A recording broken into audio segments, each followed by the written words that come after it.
Hello everyone.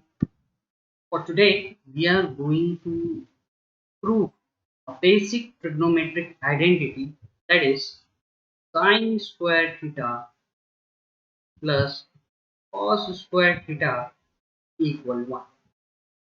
To prove this quantity, we should know the basic uh, definition of sine theta, cos theta, and also we should know about Pythagoras theorem. Okay.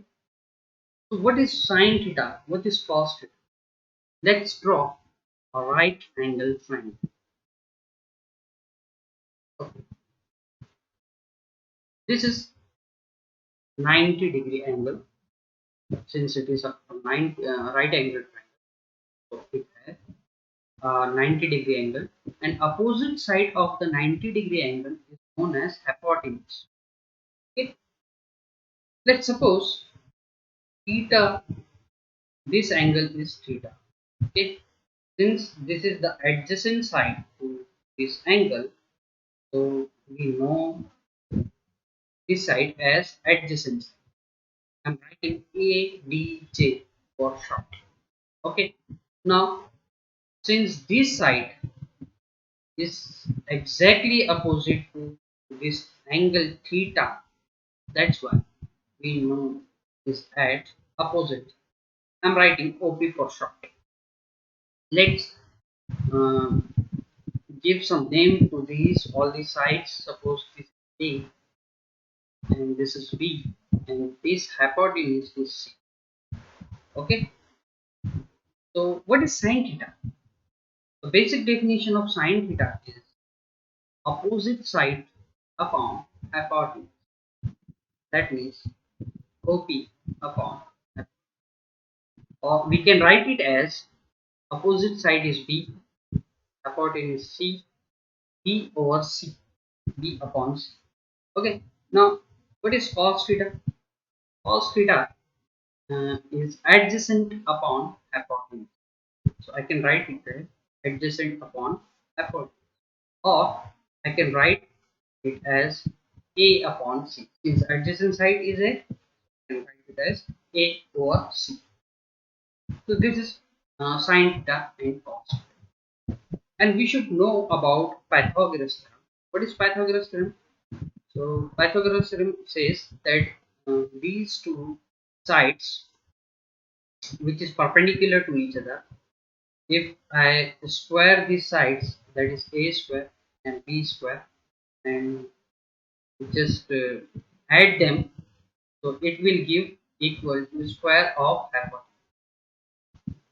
Okay? This is Pythagoras, which you have studied in your previous class. Okay, the previous standards.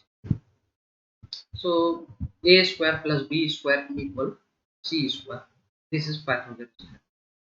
Okay.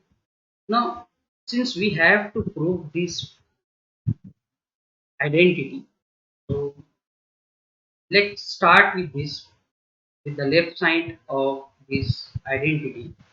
That is what left hand side is sine square theta plus cos square theta.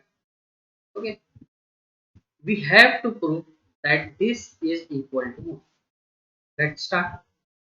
What we have to do, we have to just put the value of sine theta, which is b over c, b upon c. Okay, put this value b upon c. Since it has a square, I have to square this quantity. Okay. Similarly, cos theta is a upon c. So a upon c is also has power 2. Okay. Now just open the bracket. It will give b square by c square plus a square by c square. Okay. So you can see the denominator of these both quantities is same. I can write it as c square, and numerator will be add like this. Okay, b square plus a square upon c square.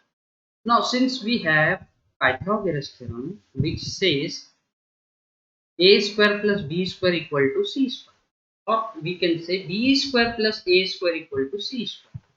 So b square plus a square equal c square. I can put c square in place of this b square plus a square. So I'll get c square over c square. So I can cancel out this and it will give us 1. So sine square theta, cos square theta is always 1. Okay. What is this? This is the angle. Okay. I can take any angle instead of theta. Let's say, let's verify with standard angle. Let's say theta is 30. Okay. What is sine 30? We should know sine 30 is half, that is 1 by 2. And cos 30 is root 3 pi. Now let's take the quantity. This sine square theta plus cos square. Sine squared 30 plus cos. Okay. Put the value of sine 30. Sine 30 is 1 by 2 since it has power 2, and put the value of cos 30 root 3 by 2 whole square. Okay. Now open the bracket. You will get 1 by 4, and this will get root 3 square will become 3 and 2 square will be 4. Okay. Denominator is same. So we can add numerator. So it will give 4 upon 4, which is equal to 1. So instead of theta, you can take any angle. It will give the same answer, that is 1. So in this way, we can prove this simple physical quantity. Okay, I hope you understand all these process, and that's all for today. Thank you so much.